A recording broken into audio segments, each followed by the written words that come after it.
Today I'm just focusing on Amazon basics. There are a lot more gadgets, tools, gizmos specifically designed for the blind and visually impaired that I'm going to talk about in a future video. So if you have any curiosities, questions, pop them in the comment section down below and I'll be sure to mention that in the next video. Hey y'all, it's Cindy. Welcome back to Seeing Blind. I wanted to share with you guys, I know it's another kitchen video, but these are kitchen tools, gadgets, things that I think are must-haves really in every kitchen, but especially for anyone who is blind, low vision, visually impaired, legally blind, partially blind, anyone who can relate to those terms. If you are new on your sight loss journey, these are items that I use them personally as a blind mom every day. And I think it's important to help share this info with our community. So please consider subscribing if you haven't already for more content like this. And all of these products that I'm going to share today and discuss, you can find on Amazon. I'm going to put links down in the description box to make your shopping experience easy. And if you are so generous to use my links, guys, and make a purchase from them, I will receive a small benefit there, maybe a dime or quarter or something like that, but it will help to support and grow the channel as well. So I really appreciate that. And if you are a blind VIP and have any other tools, gadgets, or anything in the kitchen you would also like to mention or recommend, please do so in the comment section down below. All right, guys, here we go with number one. Let's start with these silicone funnels. Guys, I am extremely pleased with these. I'm going to provide as much audio description as I can for these for anyone who is listening more podcast style and totally blind.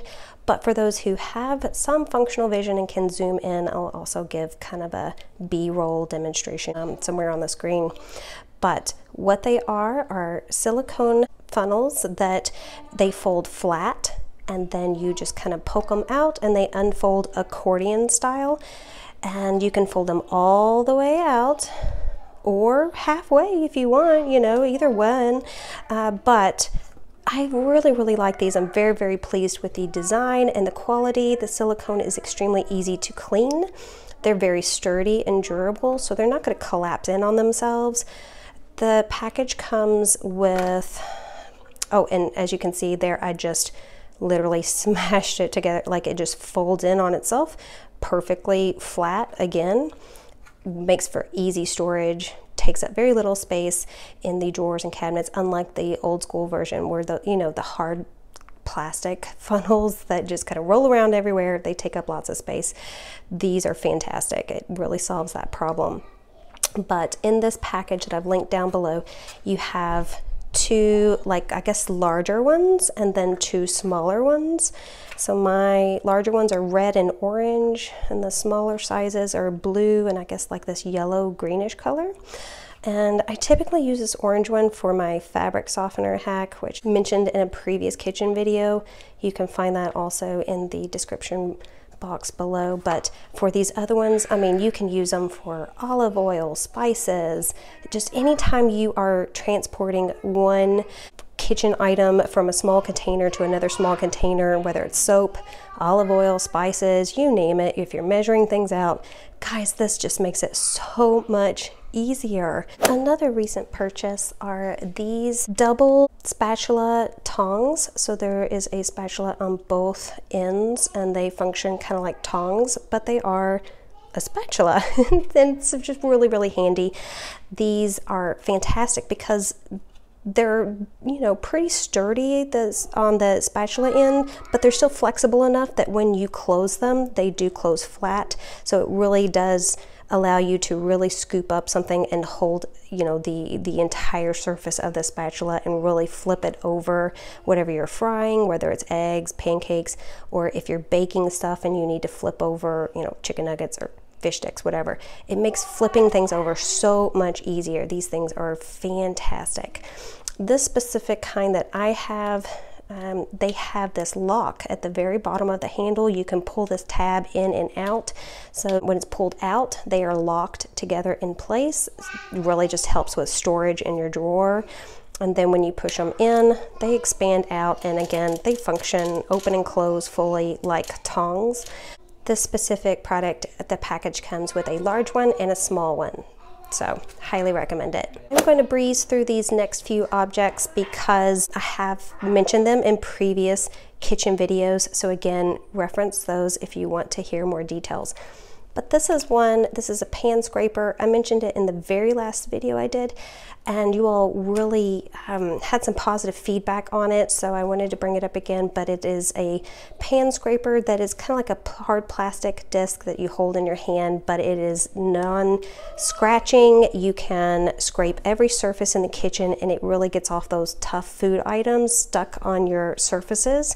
So it makes cleaning just so much easier. And with me being tactile, I like to touch everything. I can easily just scrape it, touch, scrape, touch to really kind of make sure I've cleaned everything and gotten all those difficult spots off.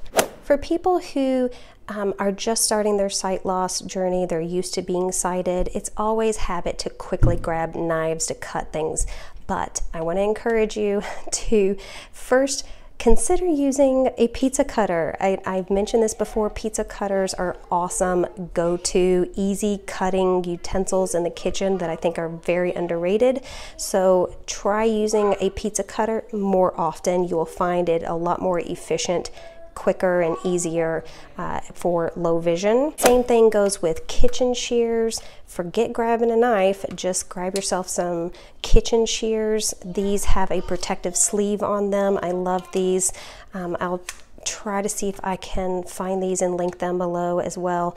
But kitchen shears are always fantastic. You're just literally using scissors to cut your fruits, vegetables, what have you, and again, makes it so much easier than the old school knife technique.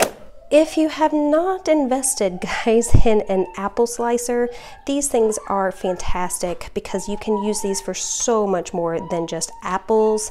Guys, I love to make potato wedges with these and just all kinds of other things. So again, don't use a knife so much when there are tools like this that make the job easier. And on the same note, I've mentioned this one before, this is a paring knife.